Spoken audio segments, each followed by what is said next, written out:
ঈদের সময় বাড়ি ফেরার ট্রেন যাত্রা আমাদের দেশে মানুষের কাছে শুধু একটি যাত্রা নয়, এটি এক আবেগ, এক আকাঙ্ক্ষা, প্রিয়জনদের কাছে ফিরে যাওয়ার এক অদম্য টান।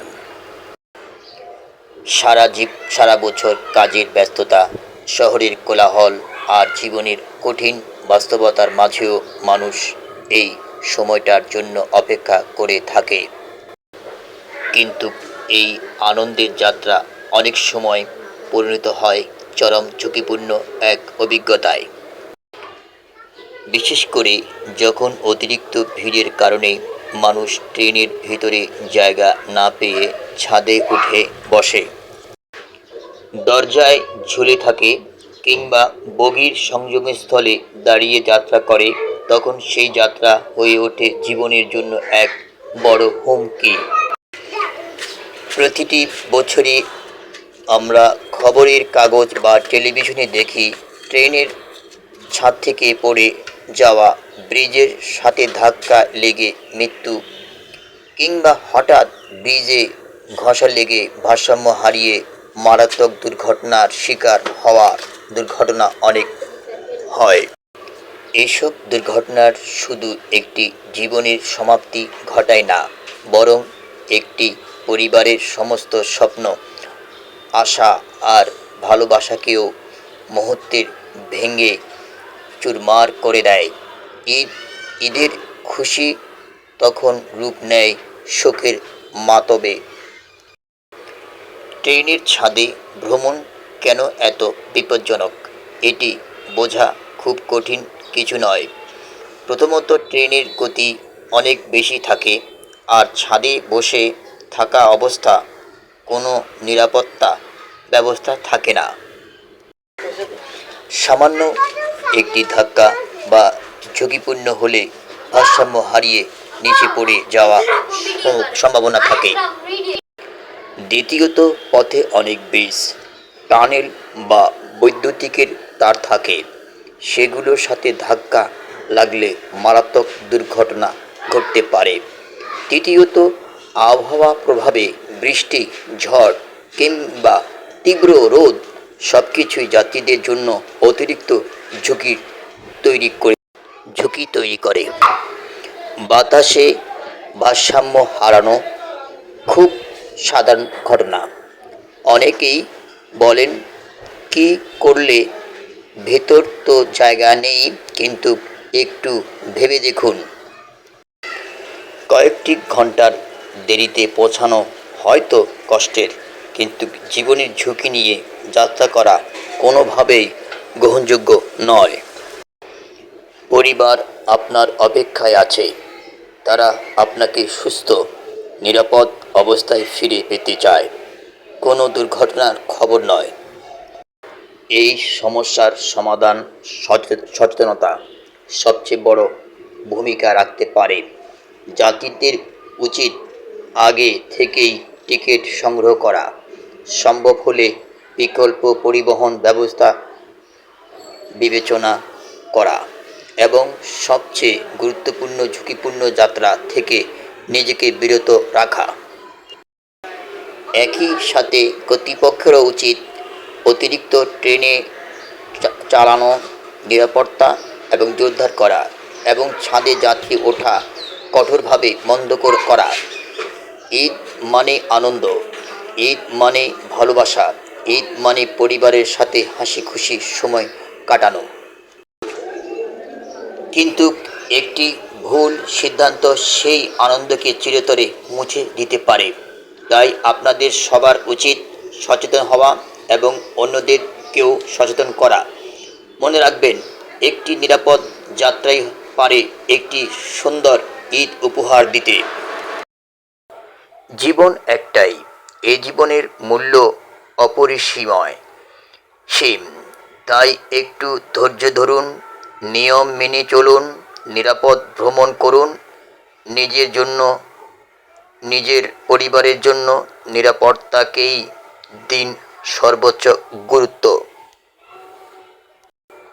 ঈদের সময় বাড়ি ফেরার ট্রেন যাত্রা আমাদের দেশে এক আবেগের নাম, কিন্তু এই আবেগ অনেক সময় ভয়ঙ্কর ঝুঁকিতে পরিণত হয়। অতিরিক্ত ভিড়ের কারণে অনেক মানুষ বাধ্য হয়ে ট্রেনের ছাদে ওঠে কিংবা দরজা ঝুলে যাতায়াত করে, যা যে কোনো অবস্থায় মুহূর্তে প্রাণঘাতী দুর্ঘটনার কারণ হতে পারে। তাই সচেতন হওয়া খুব জরুরি। নিজেদের নিরাপত্তার জন্য এবং পরিবারের মুখে হাসি ফোটানোর জন্য নিরাপদ যাত্রা বেছে নেওয়াই সবচেয়ে বড় দায়িত্ব। জীবন একটাই, তাই ঝুঁকি নয়, নিরাপত্তাকেই প্রাধান্য দিন। শুধু এটা বাংলাদেশে নয়, এটি ভারতেও। ভারতের বেলায় তা যখন সকাল এবং সন্ধ্যায় এই দুটো সময় এরকম ভিড় হয় এবং যাত্রীরা হুড়োহুড়ি করে ট্রেনে ওঠার জন্য চেষ্টা করে, এবং এটা কিন্তু উচিত নয়। আমরা জীবনটা থাকলে আপনি অনেক কিছু করতে পারবেন। যদি আপনার জীবনটা কোনো কারণে চলে যায়, তবেই তো আপনি এই পৃথিবী থাকার অধিকার হারালেন।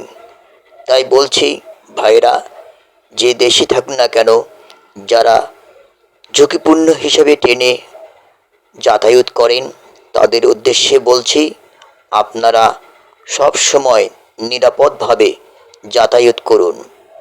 বিলম্ব হলেও সচেতনতা আপনার ভিতরে জাগিয়ে তুলুন, কারণ নিরাপদ যাত্রা নিরাপদ জীবন। সে জীবনে আপনার হাসি ধরে রাখবে আপনার পরিবারের সবার মুখে। যদি আপনি কোনো কারণে দুর্ঘটনায় কবলিত হয়ে মারা যান, আপনার পরিবারে কি হবে? একবার কি সে কথা ভেবেছেন? আপনার উপরে যেই ফ্যামিলি, যে পরিবার নির্ভরশীল, তাদের কি হবে? একটু ভাবুন, একটু ভাবুন ভাই। এ ভাবনাটা দরকার। যদি এ ভাবনা না ভাবেন, তাহলে আপনার পরিবারের প্রতি, আপনার আপনজনদের প্রতি আপনার ভুল বিচার করা হবে, ভুল সিদ্ধান্ত নেওয়া হবে। এইটুকু আমি বলি আমার এই চ্যানেল আপনাদের বন্ধুরা। আমি বলতে চাই, দেখুন, নিরাপদ জীবন, নিরাপদ যাত্রা, আপনার পরিবারের মুখে হাসি, সে হাসিটুকু আপনি থামিয়ে দেবেন না। দেখুন, আপনি যদি বিলম্বিত যাত্রা করেন, হয়তো আপনি নিরাপদ পৌঁছবেন। আর যদি তাড়াহুড়ো করে কোনো সিদ্ধান্ত নিয়ে নেন, সেটা দুর্ঘটনা কবলিত হয়ে যায়, তবে সেই সিদ্ধান্তে দেখা গেছে আপনি মেনে নিয়েছেন, কিন্তু আপনার পরিবারের সদস্যরা তারা একেবারে অসহায় হয়ে গেছে। তাদের যে রুজি রোজগারের ব্যবস্থা ছিল আপনার উপরে, হয়তো এমনও আছে, এমন পরিবার আছে তার রুজি রোজগার আর কেউ নেই, তখন তাদের কি হবে? একটু ভাবুন ভাইয়েরা। এই জন্যই বলছি, ট্রেন যাত্রা যতই বিলম্ব করে যাবেন, তো দেরি হোক, কিন্তু আপনি নিরাপদভাবে, নিরাপদ যাত্রা হিসেবে নিজেকে সব সময় সেদিকেই ধাবিত রাখবেন। কারণ জীবন থাকলে সব কিছু করতে পারবেন, জীবন চলে গেলে আপনি সব কিছু থেকে বঞ্চিত হয়ে গেলেন। একটু মনে রাখেন, একটি জীবনের জন্য একটা মায়া, এতটা ভালোবাসা, এতটা আবেগ আমাদের। দেখুন, একটি লোক কিভাবে ট্রেন থেকে ঝাঁপিয়ে নিচে নামলেন। এটা করা উচিত নয়, এটা খুব মারাত্মক অপরাধ। দেখেন, এতটা ঝুঁকি নিয়ে ট্রেন থেকে লাফিয়ে নামার কোনো দরকার নেই। আপনার জীবনটা আপনার কাছে যদি মূল্যবান হয়, তবে এরকম আর করবেন না।